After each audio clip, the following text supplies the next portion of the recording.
Hey guys, how's it going? Ward Burton coming at you here with a NASCAR Heat 5 setup video at one of the most popular tracks you will go to in this game.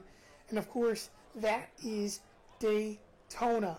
Now, when we look at Daytona, it is a relatively tough but yet easy track to build setups for. You've seen so many videos advertised on YouTube going 227 miles an hour and so on, and that's great. So many good videos to advertise top speed.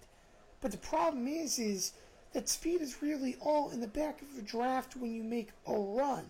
Those cars have great pull, but they're not great all-around cars. So the setups I'm going to show for you today not only have the capabilities of being great lead cars, but also have the capability of being a good push car as well. And on top of it, I'm giving you two different variants. Not only am I going to give you a qualifying setup today, I'm also going to give you a variant that you can utilize for public lobby racing as well as league setup racing. Now, the differences between 1 and 2 setups is in terms of the league setup racing, I'll be showing you the gears in the qualifying setup that I have for race, and then the lobby, or rather the gears, that you can utilize for public lobbies. So let's start with the setup. And the first thing you'll see, obviously, is the shocks all the way down at 3. That's really self-explanatory. That's because of the fact that we have a 1500 front sway bar. We'll talk about that more later, but essentially all the way down 3 is what you're going to want here. The weight settings, the first thing you see, this was all really altered. Obviously, you want left weight as high as it can go. But the key thing here, the front weight is just slightly adjusted to keep the nose planted because of the fact that we have 15 track bars maxed all the way out here, and the wedge as well is essentially adjusted right down the middle to try to keep this thing just a bit snug enough. Now, the key thing is here, and you've seen it on many YouTube videos, but they've never been able to fully explain it. And the reason why you see your front ride height at 6 compared to 4 and 4 like at every other track is because of the fact that you're trying to reduce the amount of drag you have.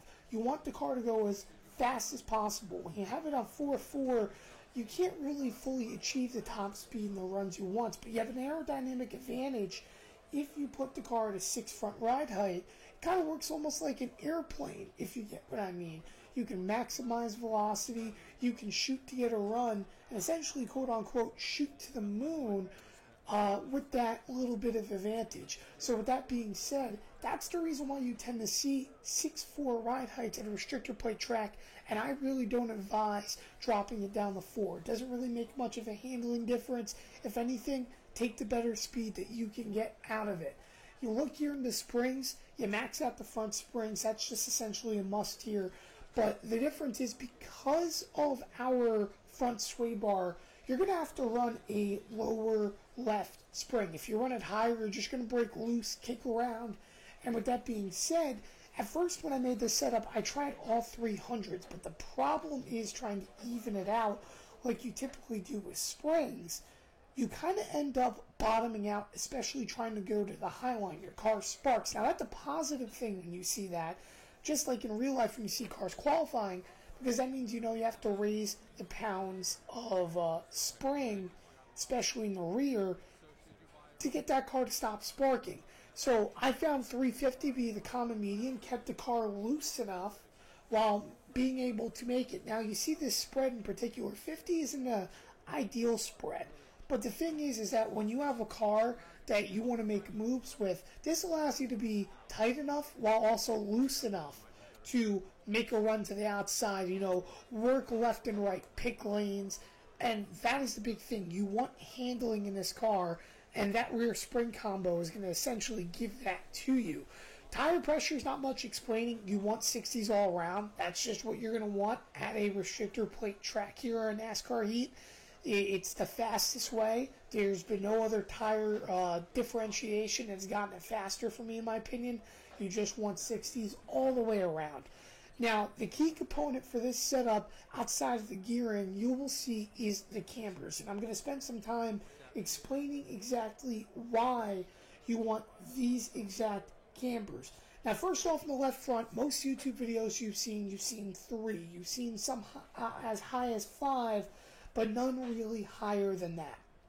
The true secret to having a ton of speed at a restrictor plate track is maximizing out that left front camber. You'll be surprised you won't burn as much left front tire, and sure, obviously your big worry is the right side tires, but of course we'll talk about the right front camber in a moment, but we have ways to alter that while maximizing the speed. Now, with that being said, maximizing out the left front camber, it's going to give you a lot of help for that top speed. It's also going to allow you to grip the track just a little bit better. And why not take that capability when you're running at a top speed that, isn't focused on getting pull via your rear end?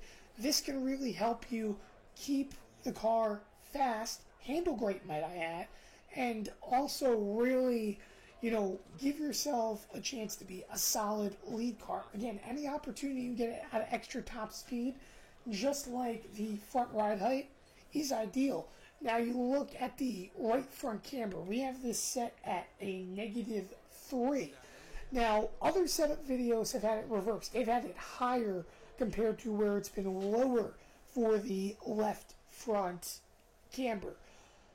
Really, with this right front camber, when you spend time such as I did with the Winter Heat Series as well as the Pro League qualifiers back on NASCAR Heat 4, anytime you're in a massive group, 9, 10 cars, the higher the right front camber is, the quicker that thing is not only A, going to burn off, kind of like a qualifying setup, but also B, you're going to find yourself really begging when you're going high speeds such as 220 and so on.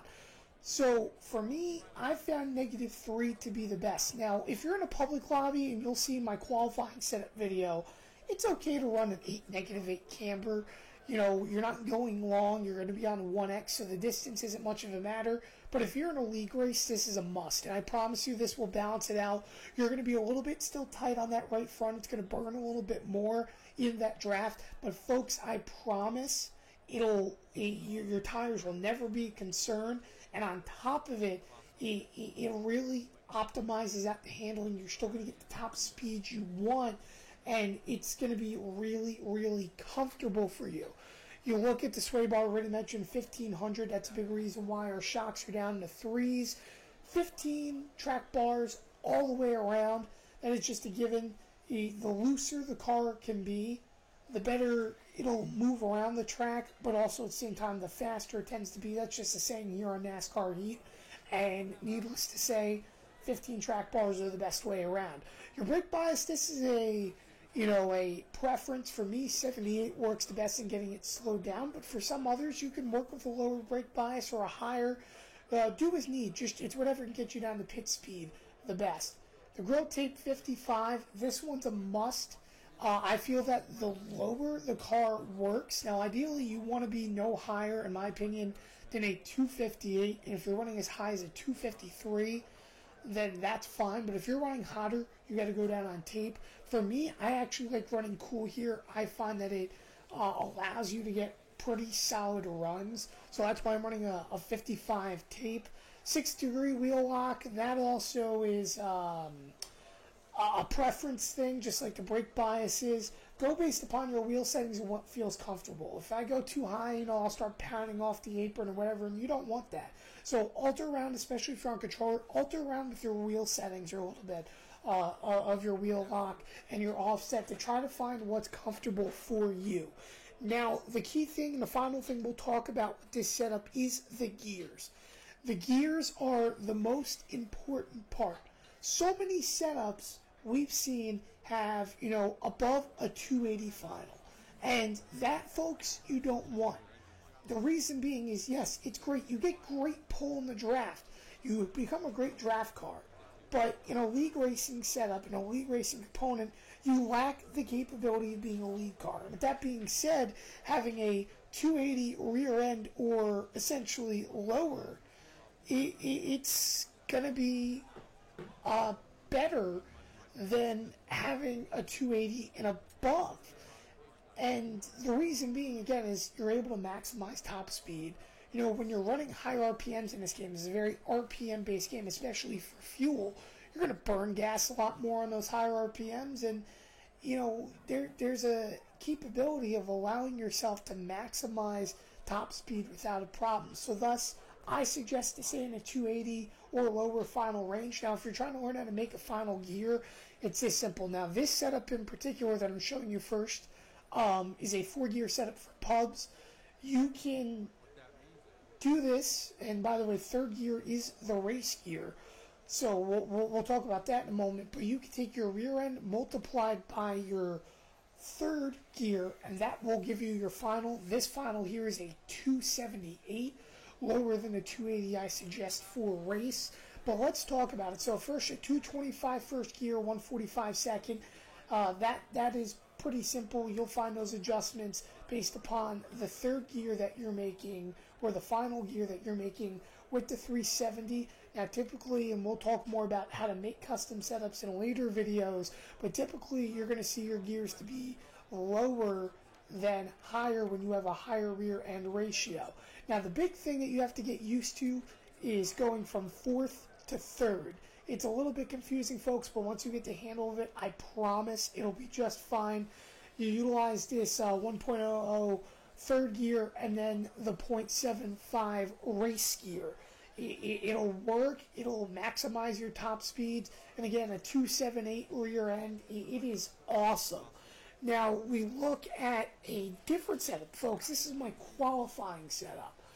You see the cambers maxed out. There's a couple of different things. Brake bias, there's no proven evidence, and I probably should edit this, but there is no proven evidence that a lower brake bias is going to allow you to restrictor plate track to go faster. I just tried it out, and I felt it was worth trying. Now, you'll see the differences here. We try to make the qualifying setup a little bit looser because it had a higher camber, so that's the reason why you see 50 higher right rear spring. But everything else is directly even. The only difference is the gears. Now, you're probably wondering why I utilized this gear set on my qualifying setup. Well, the reason being is just I wanted to show you the two different variations. I typically use the first gear setting I show you, especially on 1X league races. But here, this is meant for a 2X, 3X league, especially if you need to save fuel. So this is what this gear set shows. 240, 150 second. Again, you can adjust that based upon your 4th, but this time your 4th is your race gear. So you're going to go 1st, 2nd to 4th. 280 again is your final. That's simple, just slightly higher than that 278. And the 3rd gear is going to be what essentially is your save. For me, 0.75 I feel is one of the better ones. It's not too slow.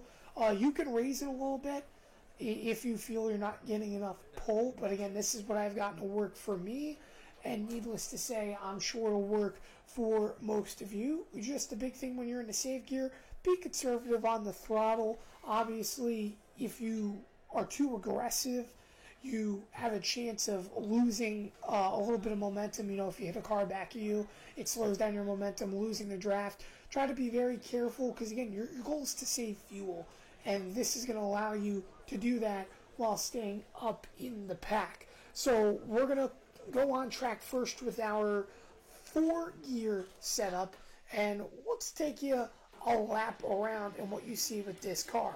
So the first thing you're going to notice when you're getting on the track here, and this is the one thing I really advocate on focusing on. If you're going to make a setup and you're going to do things, you know, sure, online lobbies are great, but especially here at a restrictor plate track, one of the best ways of capping and telling how much speed a car has is going to be essentially based off the fact of how fast they are solo-wise offline. So we'll see here as I wrap around Daytona, I'm going to go around the high side for about a lap or so.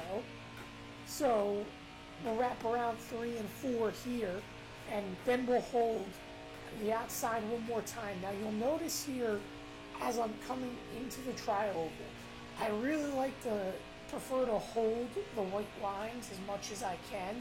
really the higher you can go, the faster you'll be setting up for that second lap. So we go into 1 and 2. See about right sides, right over. Now some people can go higher. You'll notice the car feels like it's swaying a little bit. That's typical here at Daytona. No matter what setup you have, you're going to typically sway. But now as you head down the back stretch,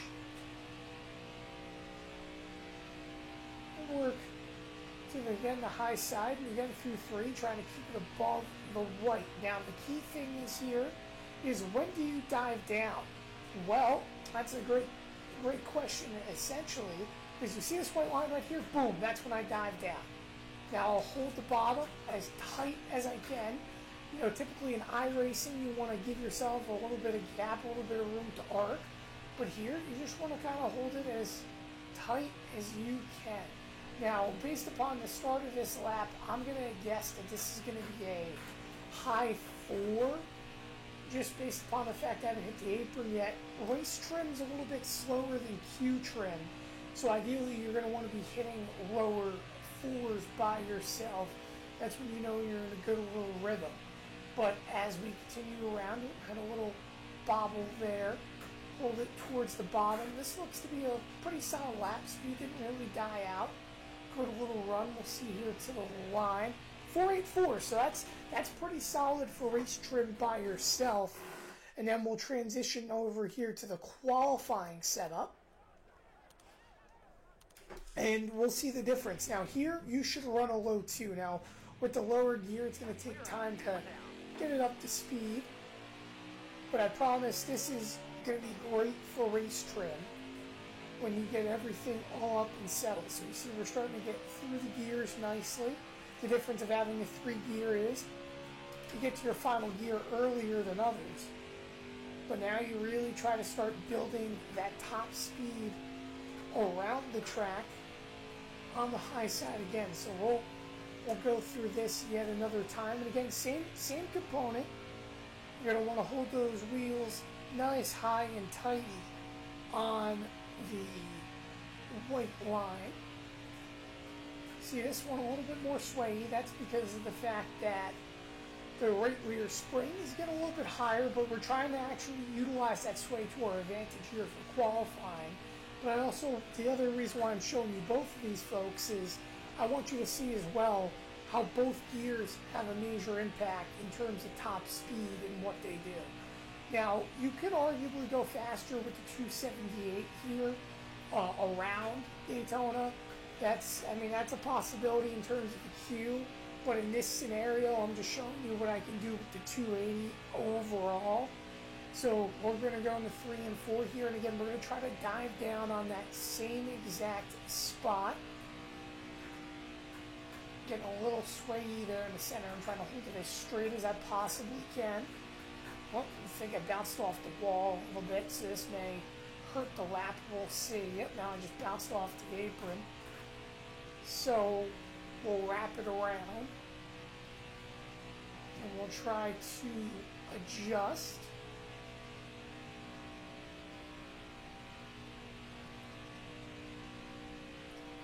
What I may do here is, if I'm being honest,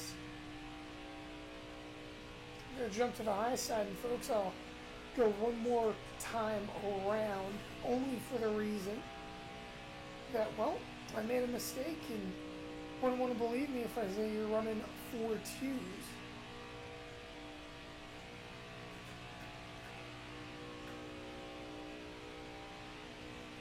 So let's try this. Hold the bottom nice and relaxed. If you see 201, you're typically doing it right. But man, I just keep hitting the apron. That's kind of on me. That's all driver error. That's not really the setup. And again, hold that bottom tight. When you're doing it right, you're keeping no lower than 197 around the entire track. This car, again, has the capability of being fast. It's just the fact of the matter of how consistent you hit that line. The straighter you are, by the way, the faster, if possible. You see there, me swaying a little bit too much, just cost a little bit of time. And then when I cross the line here, 4.76, faster than what we did in Q. but or I should say in race trim, but ultimately the difference maker still, you can run it again a lot faster. I've run low fours. In fact, I tend to run a 4.2 lap time, 4.1-ish. It's honestly better if you're able to hold it, but again, there I made a couple of mistakes. But folks, that's going to wrap it up here for our Daytona setup video here in the Cup Series. This setup, just so you take note before we close things out, you can utilize it for Xfinity. The gears may need a little bit of adjusting for trucks. Don't 100% guarantee that, but needless to say, this setup is usable in all three series, and it is fast, it'll fly, and I promise you folks, it is going to be one of the best setups you've ever had, both for league racing as well as public lobbies. But with that being said, I've been Ward Burton saying so long as you've been watching the Ward Burton YouTube channel. We'll see you next time with more setup action right here on the WB.